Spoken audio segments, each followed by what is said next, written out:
Bien, y querida iglesia, el domingo pasado, como les mencionaba, iniciamos este hermoso desafío de hacer una serie y quedarnos en una sola carta, Tesalonicenses.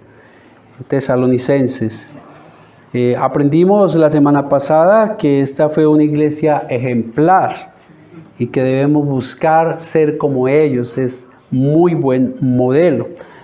Aprendimos que esta iglesia daba a conocer, evidenciaba su fe, mostraba el gran amor y también eran constantes en la esperanza del regreso de nuestro Señor Jesucristo. Y como los tesalonicenses también debemos seguir su ejemplo para predicar el Evangelio y extenderlo, porque esa es la gran comisión que Cristo nos ha dejado. Pero que eso tiene que ir en coherencia con la forma en que vivimos, como ellos lo hicieron. Fueron ejemplo para otras iglesias de la región, pero también predicaron el Evangelio y hablamos que eso es coherente. No puede haber coherencia cuando decimos lo que la palabra dice, pero vivimos de una manera totalmente contraria. Y hoy continuaremos con nuestro estudio y aprenderemos cómo Pablo desarrolló su ministerio con los tesalonicenses. Por eso vamos a estar en el capítulo 2.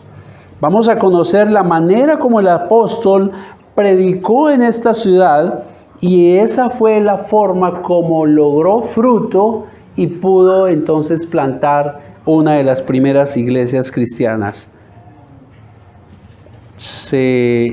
Yo quiero hacerle una pregunta. ¿Se ha dicho alguna vez, oye, yo deseo llevar el mensaje de Dios a otras personas, pero no sé cómo hacerlo?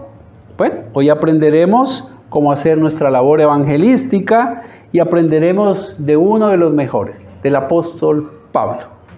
A mí como pastor y a quienes sirven y servirán en esta iglesia Salvados por Gracia, sin duda alguna este texto también nos ayudará enormemente, ya que nos enseña cómo es que Dios quiere que apacentemos, que cuidemos la grey. Pablo es el mejor ejemplo de cómo se hace. Ahora, queridos, hoy cuando en las librerías hay tantos manuales de cómo llenar la iglesia, de cómo sostener la iglesia, algo que se llama hoy en día iglecrecimiento, creo, y que ofrecen métodos aquí y allá. Hoy cuando lo que hacen es algo parecido a lo que hacen las grandes compañías de cómo captar clientes y retenerlos, dándoles ¿qué? Lo que el cliente espera y lo que él desea, pues vamos a conocer el manual bíblico, porque es él el que realmente nos enseña cómo es que debe funcionar su iglesia. Así que vamos a ir entonces al capítulo 2 y vamos a leer del versículo 1 al 12. Ese es nuestro texto hoy de la predicación. Dijo Pablo en el capítulo 2, porque vosotros mismos sabéis, hermanos, que nuestra visita a vosotros no resultó vana, pues habiendo antes padecido y sido ultrajados en Filipo, como sabéis, tuvimos denuedo en nuestro Dios para anunciaros el Evangelio de Dios en medio de gran oposición. Porque nuestra exhortación no procedió de error, ni de impureza, ni fue por engaño, sino que según fuimos aprobados por Dios para que se nos confiase el Evangelio, así hablamos. No como para agradar a los hombres, sino a Dios que prueba nuestros corazones. Porque nunca usamos de palabras lisonjeras, como sabéis, ni encubrimos avaricia. Dios es testigo. Ni buscamos gloria de los hombres, ni de vosotros, ni de otros, aunque podíamos seros carga como apóstoles de Cristo. Antes fuimos tiernos entre vosotros, como la nodriza que cuida con ternura a sus propios hijos. Tan grande es nuestro afecto por vosotros, que hubiéramos querido entregaros no solo el Evangelio de Dios, sino también nuestras propias vidas, porque habéis llegado a seros muy queridos. Porque os acordáis, hermanos, de nuestro trabajo y fatiga, cómo trabajamos de noche y de día para no ser gravosos a ninguno de vosotros. Os predicamos el Evangelio de Dios. Vosotros sois testigos, y Dios también, de cuán santa, justa e irreprensiblemente nos comportamos con vosotros los creyentes, así como también sabéis de qué modo, como el Padre a sus hijos, exhortábamos y consolábamos a cada uno de vosotros, y os encargábamos que anduvieseis como es digno de Dios, que os llamó a su reino y gloria. Padre, te suplico, Señor, te imploro que tu palabra llegue a lo más profundo de nuestro ser, Señor. Que nos enseñes a vivir como tú quieres, Señor. Que por favor destruyas todo lo que no te agrada, Señor. Que nos ayudes a comprenderla, Señor. Y Padre, te suplico por mí, para que extiendas tu misericordia, Señor, y me uses. Que no diga lo que no tenga que decir, pero que no calle lo que tenga que hablar, Señor. Amén. Muy bien, queridos. Recordemos que el domingo vimos el capítulo 1 y Pablo agradece a Dios por el modelo de esta iglesia. Era una iglesia ejemplar, la iglesia de los tesalonicenses. Sin embargo, Pablo pues no estaba en Tesalónica, estaba en Atenas, como lo dijimos la vez pasada, no había podido ir a visitarlos. Su amor era tan grande por esta iglesia y su preocupación de cómo vivían ellos la fe, que entonces envió a Timoteo. Y Timoteo llega de su viaje y le da el reportaje, y es allí donde Pablo entonces hace esta carta agradeciendo a Dios porque ellos evidenciaban la fe, el amor y la esperanza en Cristo. Queridos, y esa es la razón, al Pablo ver cómo ellos vivían la fe genuinamente, es por eso que él ahí en el capítulo 2, versículo 1, concluye al final que nuestra visita no fue en vano. Pablo concluye que el trabajo que había hecho en Tesalónica había dado frutos, y eso sí que es maravilloso. Sí que da alegría y regocijo cuando uno ve que un hermano crece en el conocimiento de Dios. Tiene hambre y sed y lo ve uno crecer y sostenerse a pesar de las diferentes situaciones. Eso da alegría y dice, wow, Señor, el trabajo aquí no ha sido en vano. Y eso fue lo que dijo Pablo en el capítulo 2, versículo 1. Ahora Pablo va a empezar desde el versículo 2 del capítulo 2 a mostrarnos la manera como él hizo ese trabajo allí. La manera como él en el pasado llegó y plantó la iglesia de los tesalonicenses. Y el primer punto que vamos a ver es que Pablo hizo su trabajo con valentía. Con valentía. Capítulo 2, versículo 1 y 2. Porque vosotros mismos sabéis, hermanos, que nuestra visita a vosotros no resultó en vana. Pues habiendo antes, escuchen, padecido y sido ultrajados en Filipos, como sabéis, tuvimos denuedo en nuestro Dios para anunciaros el Evangelio de Dios en medio de gran oposición. Pablo en su segundo viaje misionero había visitado Filipos antes de llegar a Tesalónica. Y allí sucedió, predicaba el Evangelio, pero sucedió algo interesante. Había una muchacha con un espíritu de adivinación y sus amos ganaban dinero por el trabajo que ella hacía. Y esta muchacha entonces, al ver a los apóstoles, comenzó a hostigarlos hasta que Pablo no se aguanta más, reprende al espíritu, la abandona y entonces se les daña el trabajo a aquellas personas. Ya no podían ganar dinero por lo que esta muchacha hacía. Y eso ocasionó que entonces ellos comenzaran a acosar a Pablo y a acusarlo. Y entonces llevó a Pablo y a sus compañeros no solo a la cárcel, sino a que lo azotaran. Lo desnudaron en público, lo han azotado, cosa que no debían hacerlo por dos razones. Una, injusto, y otra, era un ciudadano romano, que no le podían hacer eso, y lo llevan a la cárcel. Es allí donde milagrosamente, y no vamos a entrar en ese tema porque no es el de hoy, el Señor les da la libertad. Luego miran ese texto.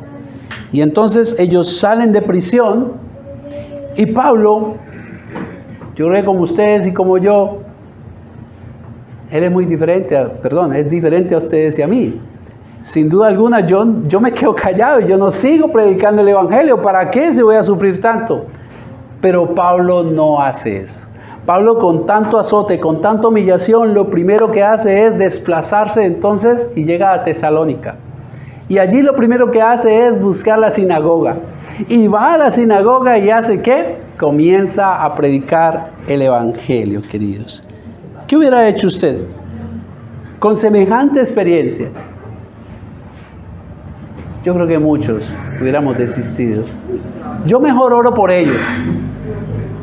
Y eso es necesario, pero no es suficiente y no es lo que mandó el Señor. Exacto. Muchos hubiéramos renunciado a hablar de Cristo, pero Pablo, luego que salió milagrosamente de la cárcel, como les dije, lo que hizo fue ir y predicar el Evangelio en Tesalónica. Y entonces allí también tiene gran oposición, porque aunque se convirtieron algunos judíos y algunos gentiles, los judíos que no se convirtieron obviamente empezaban a perseguirle también. Por eso es que él dice, ustedes saben que en Filipo tuvimos gran tribulación, ultraje, fue ultrajado. Pero eso no le detuvo. Eso no le detuvo para predicar el Evangelio. Ahora, a pesar de todo eso, él valientemente, pero algo muy importante, en Dios. No es una valentía que viene de sí mismo. Es una valentía que Dios coloca para tener valor, levantar la voz en medio de cualquier oposición y predicar el Evangelio de Cristo. Es un gran ejemplo a seguir. La pregunta aquí que surge es, ¿qué es lo que le lleva a usted a tener temor y no ha predicado el Evangelio? Hoy en día no tenemos tal persecución, por lo menos aquí en Colombia. ¿Qué es aquello que le genera temor? Y si no es la persecución, ¿qué es? Y generalmente uno termina concluyendo que es el temor al rechazo. Es el temor a que la amistad se disguste con uno. Es el temor a perder a aquel amigo. Yo prefiero más bien orar. No fue lo que nos mandó el Señor. O por no incomodarse. Por no incomodarme. Y eso termina siendo ego. En últimas, lo que estamos manifestando es, me amo tanto, me amo más que amo a Dios, que yo prefiero no incomodarme, prefiero no ser lastimado. Eso es amarme más y eso es colocarme por encima de Dios. No exponerme. No me quiero exponer, queridos. No es suficiente con orar por otros, hermanos. Hay que hablarle de Cristo. Recuerde que usted y el apóstol Pablo tienen algo en común. Ambos recibieron el Espíritu Santo. Es Él quien nos da la valentía. Es Él el que da el valor para llevar el mensaje de las Escrituras. Segunda de Timoteo 1:7. Porque no nos ha dado Dios espíritu de cobardía. Era lo que estaba viviendo Timoteo. Estaba teniendo miedo, susto. Pero Pablo lo reafirma, como hoy las Escrituras nos reafirman a nosotros. Él no nos dio un espíritu de cobardía, sino que nos dio poder, un espíritu de poder, de amor y de dominio propio, y se refiere al Espíritu Santo. Es el Espíritu Santo, queridos. Así es de que cuando nosotros tengamos la oportunidad de predicarle a otra persona, por un lado recordemos el ejemplo de Pablo, que a pesar de tanta tribulación, de tanta persecución, de haber sufrido tanto, él predicó el Evangelio. Pero lo segundo es recordar que Él no tenía un espíritu diferente al suyo y al mío. Es el mismo Espíritu Santo que tenían los apóstoles, es el mismo que usted y yo tenemos. Nada menos y nada más. Que Dios vive en su interior y nos da la fuerza para poder ser valientes, valerosos y predicar el Evangelio. Ya basta, hermanos, del miedo. Basta de callarnos. Basta de no obedecer al Señor. Y cuando decimos, te adoraré, Señor, allí es una oportunidad para adorarlo. Obedeciendo, queridos, obedeciendo. No es en nuestras fuerzas, solo en Dios es que podemos vencer nuestros temores para predicarle a otro de la palabra. Querida iglesia, la valentía que acompañó a Pablo es la que necesitamos todos quienes queremos ser fieles a Cristo. Cada vez hay más oposición a la palabra de Dios. Necesitamos el valor que da Dios para no sucumbir cuando estemos amenazados inclusive de ir a la cárcel. Tal vez usted se preguntará, ¿cárcel, Jair? Es exagerado. No, aquí en Colombia ya hay leyes en el Congreso. Están corriendo leyes en el Congreso que van a prosperar sin duda alguna. Y cuando eso ocurra, muchos iremos a la cárcel. Ya ocurre en otros países y eso acá también va a llegar. La pregunta es si estamos o no dispuestos. Porque nosotros debemos estar dispuestos y Dios nos dará la valentía para hacerlo, queridos. Pero el segundo, Pablo ahora nos va a enseñar otra cosa. Lo primero es que entonces debemos predicar con valentía. Debemos ejercer nuestro ministerio de predicación con valentía, echando mano de lo que ya tenemos, el Espíritu Santo. Lo otro que hizo Pablo fue que llevó a cabo su ministerio con un objetivo principal: agradar a Dios y no a los hombres. Agradar a Dios y no a los hombres. Versículo 4 al 6. Sino que según fuimos aprobados por Dios para que se nos confiase el Evangelio, así hablamos, no para agradar a los hombres, sino a Dios que prueba nuestros corazones. Porque nunca usamos de palabras lisonjeras, como sabéis, ni encubrimos avaricia. Dios es testigo. Ni buscamos gloria de los hombres, ni de vosotros, ni de otros, aunque podríamos seros carga como apóstoles de Cristo. Es más, incluyamos el versículo 3, porque nuestra exhortación no procedió de error, ni de impureza, ni fue por engaño. Queridos, en aquella época pululaban, abundaban los religiosos charlatanes y algunos filósofos que ellos empezaban a dar enseñanzas, pero su objetivo era ganar dinero. Y entonces ellos lo que hacían para ganar dinero y ganarse el aplauso y el beneplácito de la audiencia era hablar bonito de ellos, la adulación. Ellos le hablaban lo que el público quería escuchar. Y entonces levantaban no solamente aplausos, sino dinero. Vivían de las limosnas, hermanos, halagando a los otros. ¿Cree usted que hoy es diferente? ¿Cree usted que hoy las cosas han cambiado? Los políticos de aquella época hacían lo mismo. Y lamentablemente nuestra realidad es la misma. Los políticos siempre acuden a lo que nuestros oídos quieren escuchar. En campaña ellos tienen la solución para todo lo que aqueja al pueblo con tal de ganar sus votos. Pero queridos, lo más lamentable es que en algunos púlpitos se hace lo mismo. Se apela a las necesidades básicas de la iglesia, al bienestar, a la salud, a lo económico. Y con ello logran llenar no solamente de iglesias, sino las arcas. El apóstol Pablo deja claro que él es diferente. Está haciendo defensa Porque posiblemente le acusaban que era uno como esos charlatanes que venía solamente a predicar con tal de ganar dinero, que era un engañoso. Pablo deja claro que es diferente, que su ministerio fue, lo primero que él asegura es que su ministerio fue aprobado por Dios, versículo 4. Fue Dios quien le dio el encargo de llevar el evangelio, hermanos. Ahí en Hechos 9:15 dice lo siguiente: el Señor le dijo a Ananías, después de que Pablo tiene el encuentro, Dios habla con un hombre llamado Ananías, le dice que vaya y visite a Pablo, y Ananías rehusaba hacerlo porque pues Pablo era el perseguidor de la iglesia, y dice: Señor, ¿cómo? Si este es el que nos persigue, este es el que nos acusa. Él fue testigo del asesinato de Esteban. Sin embargo, ¿sabe qué dice el Señor que le dijo a Ananías? Ve porque instrumento escogido me es este para llevar mi nombre en presencia de los gentiles, de reyes y de los hijos de Israel. Ve que no es por el que quiere, es por el que Dios decide.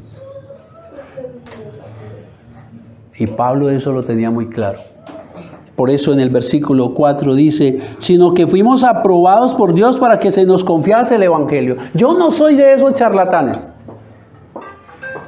Pablo, a diferencia de los filósofos mendigantes, no tenía por qué acudir al engaño de lo que posiblemente le acusaban sus enemigos.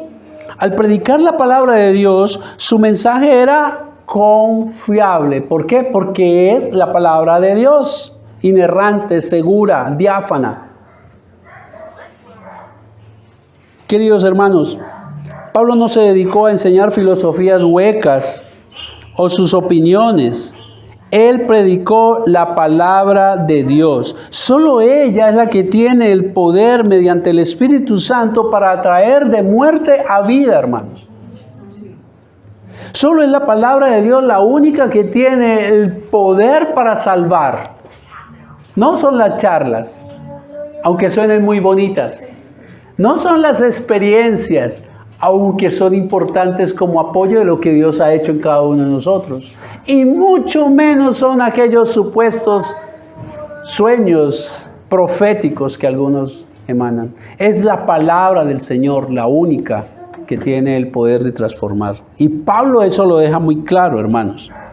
Solo cuando usted predica el mensaje de las Escrituras podrá ver vidas transformadas por el Evangelio. Así como ocurrió con los tesalonicenses que se convirtieron de los ídolos a Dios para servirlo. Lo vimos la semana pasada en el capítulo 1, versículo 9, queridos. En el versículo 4, Pablo deja claro que su objetivo no es agradar a los hombres, sino agradar a Dios, agradar al Señor. En Gálatas 1, él mismo dice, pues, ¿busco ahora el favor de los hombres o el de Dios? ¿O trato de agradar a los hombres? Pues si todavía agradara a los hombres, no sería siervo de Cristo. Queridos, y esto rompe esquemas. Porque una cosa que tendemos a hacer es, por quedar bien, es agradar al otro. Es agradar al otro para que no se incomode. Y hermanos, el objetivo de la vida de un esclavo era agradar a su amo. Ese era el objetivo y la misión más importante de cualquier esclavo. Lo que el amo diga, yo quiero agradarle a él. No es que el apóstol estuviera buscando ganarse el menosprecio de los otros, para nada. Pero no negociaría la palabra de Dios. No es que tengamos que buscar tener problemas con los demás, no los vamos a buscar. Pero no vamos a negociar el mensaje. No vamos a negociar el mensaje, queridos. Pablo no rascaría el oído para ganar dinero con sus predicaciones. Querida iglesia, con todo cariño quiero decirles lo siguiente. Aquí escucharán predicaciones de consuelo, y las hemos tenido. Aquí en este púlpito escucharán predicaciones de ánimo y predicaciones de esperanza, hermanos. Pero les aseguro que también escucharán exhortaciones que no van a sobar el ego. También escucharán prédicas que llamarán al arrepentimiento. Y también escucharán prédicas que llamarán y exhortarán a la santidad, hermanos. Yo sé que esas prédicas no arrancan muchos amenes, pero ¿saben? Son de gran bendición. Son de gran bendición, hermanos, porque nos van a permitir crecer en el conocimiento de Dios, en la madurez, y nos va a ayudar a vivir de la forma como Dios quiere que vivamos. Como un padre a unos hijos. Uno al hijo no solamente lo exalta cuando hace cosas que son de exaltar, también lo exhorta cuando ve que se está equivocando, y lo hace por amor. Escuchen el comentario de Wayne Partain y Bill Rives. Si Pablo hubiera usado palabras lisonjeras, no habría tenido enemigos. Los predicadores que usan palabras lisonjeras minimizan los pecados y deberes de los hermanos, y al hacerlo, escuchen bien, minimizan también los peligros que amenazan sus almas.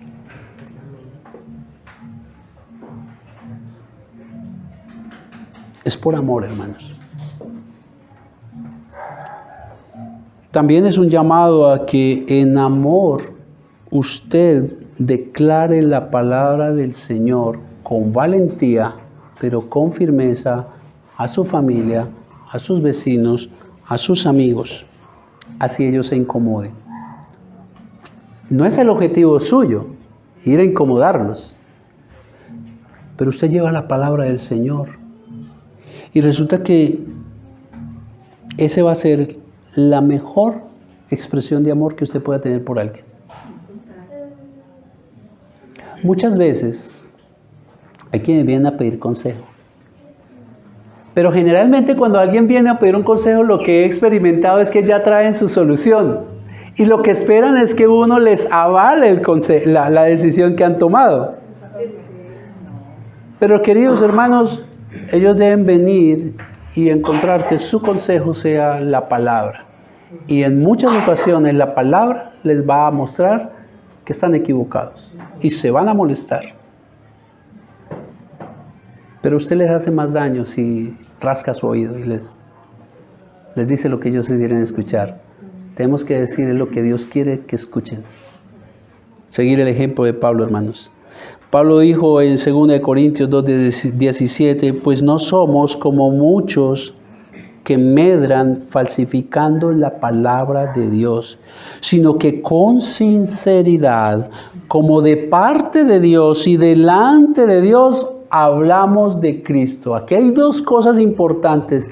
De parte de Dios, es decir, con la autoridad de Dios, pero delante de Él, porque Él también chequea lo que usted y yo decimos. Como en el pasado, hoy también hay muchos que están dispuestos a diluir el mensaje, hermanos. Entonces, si se diluye el mensaje, ya no es la palabra de Dios, es una versión falsa. Ha sido contaminada y no le va a hacer provecho al oyente, hermanos. Así suene bonito. Y olvidan que están delante de Dios, y Él, quien conoce la intención del corazón, un día nos va a pedir cuentas. Ya hemos visto dos maneras como Pablo fue e hizo su misión en Tesalónica, con valentía, apoyado en el Espíritu Santo y buscando agradar únicamente a Dios y no a los hombres. Tercer punto, Pablo lo hizo con amor. Con amor. Con amor. No es a bibliazos, hermanos. Es con amor. Versículos 7 y 8. Antes fuimos tiernos entre vosotros, como la nodriza que cuida con ternura a sus propios hijos. Tan grande es nuestro afecto por vosotros que hubiéramos querido entregaros no solo el Evangelio de Dios, sino también nuestras propias vidas, porque habéis llegado a seros muy queridos, muy amados. Pablo desborda en amor, como se dan cuenta, hermanos. Queridos, el ministerio de Pablo ejemplificaba a cabalidad el mandamiento de amar al prójimo como a sí mismo. Su amor lo expresó a los corintios, ahí en segunda carta a los corintios. También lo expresó a las Gálatas, en Gálatas 4, y ahora lo declara a los tesalonicenses. Los amó como a sus propios hijos, a la manera de una madre. Y una madre está dispuesta a darlo todo, todo, por el bien de sus hijos, ¿sí o no? Una madre está dispuesta a hacer lo que sea con tal de que sus hijos estén bien. Y eso era lo que Pablo les quería transmitir. Usa la palabra nodriza porque en aquella época habían varias situaciones. Una, los que tenían dinero, ¿con qué? Contrataban una nodriza, es decir, una nana, que cuidara al bebé. Y esta nana obviamente lo cuidaba como si fuera su hijo porque pues era una esclava prácticamente. Pero también cuando las madres morían, se lo daban a una mujer para que lo amamantara y lo cuidara como si fuera su hijo. Cuánto más si esta nodriza cuidaba así de bien a sus hijos, que no eran cuánto más cuidaría a sus propios hijos. Por eso es que Pablo dice, como una nodriza a sus propios hijos, porque es que a ustedes los he llegado a amar tanto que hubiera querido no solamente darles a ustedes el evangelio, sino de ser necesario mi propia vida con tal de que ustedes sean salvos y se reconcilien con Dios. Pablo los amaba al punto de estar dispuesto a dar su propia vida y lo demostró.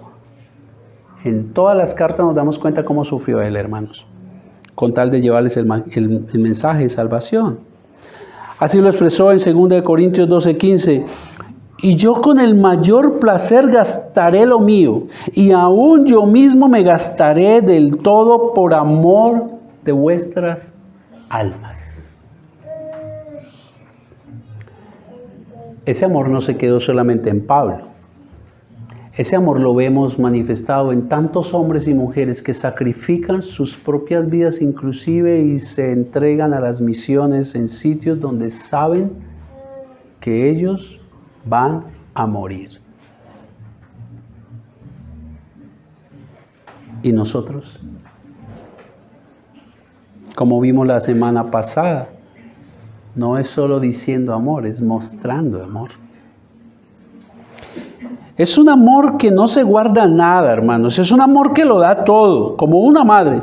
Así como Cristo nos amó, despojándose de su trono, humillándose, haciéndose hombre y haciéndose maldito porque murió en una cruz. Esa es la mayor expresión de amor de Dios por usted y por mí. Y es el amor que Pablo entonces refleja a los tesalonicenses, a los corintios, a los gálatas, a todos. Cuando usted enseña las Escrituras, eso es un acto de amor. Usted está buscando el mejor bien para aquella persona. En muchas ocasiones tendrá que sacrificar inclusive su tiempo. En muchas ocasiones habrá que sacrificar inclusive el disfrute de tiempo libre. Porque si alguien necesita que se le predique y es un domingo en la tarde y el único ratico que tiene de descanso, usted allí tiene que tomar una decisión. O descanso o por amor voy, sacrifico ese tiempo y le llevo la palabra del Señor. Es necesario que ese amor sea cultivado aquí también entre nosotros, hermanos. Que lloremos con el que llora y nos alegremos con el que ríe. Debemos reflejar el mismo amor que recibimos de Cristo. Y así lo hizo Pablo. Queridos, amar al otro implica dejar de mirarnos más a nosotros. Tenemos que mirarnos menos para mirar más al otro. Cuando nosotros concentramos nuestra mirada únicamente en nosotros mismos, no hay espacio para mirar la necesidad del otro. Entonces es un amor sacrificial. La cuarta manera que Pablo nos enseña, como hizo su ministerio en los tesalonicenses, y debemos copiarlo, es que Pablo tuvo una vida de testimonio. Fue un modelo en su vida. Coherencia. lo que hemos venido hablando, versículos 9 y 10. Porque os acordáis, hermanos, de nuestro trabajo y fatiga, cómo trabajamos de noche y de día para no ser gravosos a ninguno de vosotros. Os predicamos el Evangelio de Dios. Vosotros sois testigos y Dios también de cuán santa, justa e irreprochablemente nos comportamos con vosotros los creyentes. Ustedes me han visto, en otras palabras dijo Pablo, ustedes me han visto día y noche y saben cómo he vivido delante de ustedes de una manera irreprochable. Irreprensible. Eso no es solo aquí en la iglesia. Aquí en la iglesia es fácil levantar los brazos. Total. Pero allá afuera, en la casa, en la empresa. Queridos, bien para evitar ser señalado de uno de los que buscaban beneficio económico o porque tal vez la iglesia de Tesalónica era pobre, el apóstol Pablo da testimonio de, por un lado, de no andar detrás de dinero, como los otros. Él no cobraba para cumplir con su ministerio. Eso era un buen testimonio. Ese no era su objetivo. Es por ello que les recuerda que ellos vieron cómo trabajó arduamente para no ser una carga. Pablo hacía carpas de campaña para vivir. Sin embargo, en el versículo 6 no niega que como apóstol tiene derecho de ser sustentado por la iglesia. Pero posiblemente, por un lado, porque lo estaban acusando que él era un vividor, decidió no ser carga, no hacer efectivo ese derecho que tenía. Pero por otro lado, parece que la iglesia también era una iglesia pobre. Pero en el versículo 6, él demuestra que tiene derechos. Y así lo dijo en 1 Corintios 9, 13 al 15. ¿No sabéis que los que trabajan en las cosas sagradas comen del templo y que los que sirven al altar del altar participan? Así también ordenó el Señor a los que anuncian el Evangelio que vivan del Evangelio. Es un mandato de Dios. Pero sí hay que hacerlo sabiamente también. De hecho, Pablo recibió ofrenda de los filipenses. En Filipenses 4, 14 al 16, él dijo lo siguiente: sin embargo, bien hicisteis en participar conmigo en mi tribulación. Y sabéis también vosotros, oh filipenses, que al principio de la predicación del Evangelio, cuando partí de Macedonia, ninguna iglesia participó conmigo en razón de dar y recibir, sino solo vosotros. Pues aún a Tesalónica me enviasteis una y otra vez para mis necesidades. Queridos, es un deber de la iglesia sostener a sus pastores. Pero es un deber del pastor no abusar. Y es un deber de la iglesia también velar. Mira los filipenses cómo le ayudaban para que él sembrara en Tesalónica. Y queridos, nosotros también tenemos que mirar cómo ayudamos a una iglesia que esté en necesidad. Las hay así. Pastores colgados en arriendo, pastores que ni siquiera pueden llevar mercado a su casa. Yo mismo conocemos un hermano. Les decía que Pablo recibió ofrenda de los filipenses. Ahora, querida iglesia, es bien sabido que hay quienes, y esto causa por un lado dolor y por otro lado molestia, darse cuenta que hay quienes tienen tarifa para predicar el Evangelio. Hay algunos hermanos que si se les invita a que prediquen en la iglesia, tienen una tarifa, o a dar una conferencia para parejas o qué sé yo, para hombres, tienen una tarifa como los conferencistas profesionales. ¿Eso es tan mal testimonio como aquel pastor que pretende hacerse rico a costa de los hermanos de la iglesia? No, no está bien. Pablo se cuidó de dar un buen testimonio, de ser coherente con lo que predicaba, hermanos. Nuestras vidas tienen que evidenciar la enseñanza que predicamos. Si no, vamos a perder autoridad moral. La otra manera como Pablo realizó su ministerio con los tesalonicenses fue que lo hizo como un padre. Direcciona a sus hijos. Ya mostró su amor como una madre y ahora nos va a enseñar que también actuó con ellos como un padre, versículos 11 y 12. Así como también sabéis de qué modo, como el padre a sus hijos, exhortábamos y consolábamos a cada uno de vosotros y os encargábamos que anduvieseis como es digno de Dios que os llamó a su reino y gloria, hermanos. Queridos, los hijos necesitan del amor tierno de la madre, pero también necesitan el amor de liderazgo que ofrece el padre. Quiero repetirlo. Los hijos necesitan el amor, la ternura que expresa la madre. Pero es necesario para su buen desarrollo que también experimenten el amor de un padre que direcciona, de un padre que lidera, de un padre que exhorta. Pablo no dudó en ningún momento de ejercer su autoridad por el beneficio de sus hijos los tesalónicos. Su amor por ellos como el de una madre, el buen testimonio evidenciado y el ser llamado por Dios al ministerio le dio el derecho de amonestarlos, de darles directrices como si fueran sus hijos, directrices muy precisas de cómo vivir santa y piadosamente, como es digno de Dios, quien les llamó de las tinieblas a la gloria. Hermanos, cada exhortación, cada consejo, o cuando mediante las Escrituras les amonestamos, queridos, es por amor.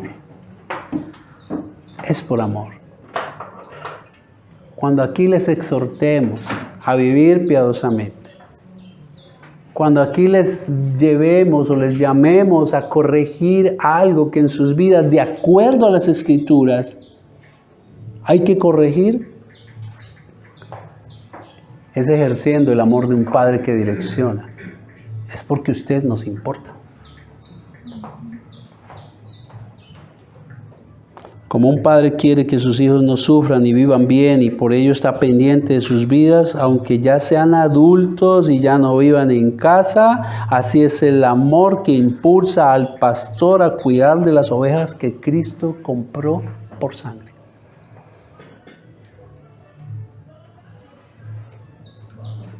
Y eso lo hizo Pablo. Qué maravilloso ejemplo, hermanos. Para que todos copiemos y sigamos. Es un llamado a quienes en este momento aquí tienen el honor de discipular. A hacerlo de la misma manera, con amor. Con amor como madre sacrificial, pero con amor de padre para direccionar y corregir. Y para aquellos que Dios vaya añadiendo en la labor de ayudar a cuidar la grey. Si usted exhorta sin amor, citando solamente versículo tras versículo, va a fastidiar y se convertirá en un legalista. Generalmente hacemos eso, lamentablemente, en casa, a bibliazos. No, queridos, tengamos mucho cuidado. Tengamos mucho cuidado. Queridos, por último, es importante algo muy interesante que vimos en estos 12 versículos. En estos 12 versículos, Pablo 10 veces menciona a Dios. Repite una y otra vez Dios, Dios.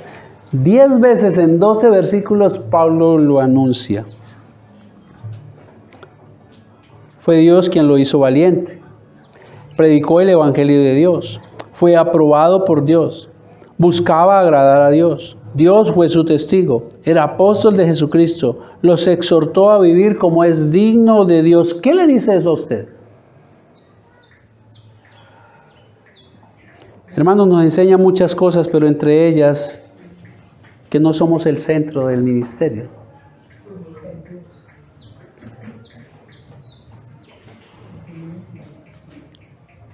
Otra cosa que podemos aprender es que es Dios el que nos llama y aprueba para llevar su mensaje. Que en Él tendremos valor para este ministerio. Pero sobre todo, ¿saben qué? Que la gloria solamente es para Él. Que el ministerio de la predicación, el ministerio de llevar el mensaje es para su gloria. Porque de Él y por Él y para Él son todas las cosas. A Él sea la gloria por los siglos de los siglos. Amén. Meditemos, queridos.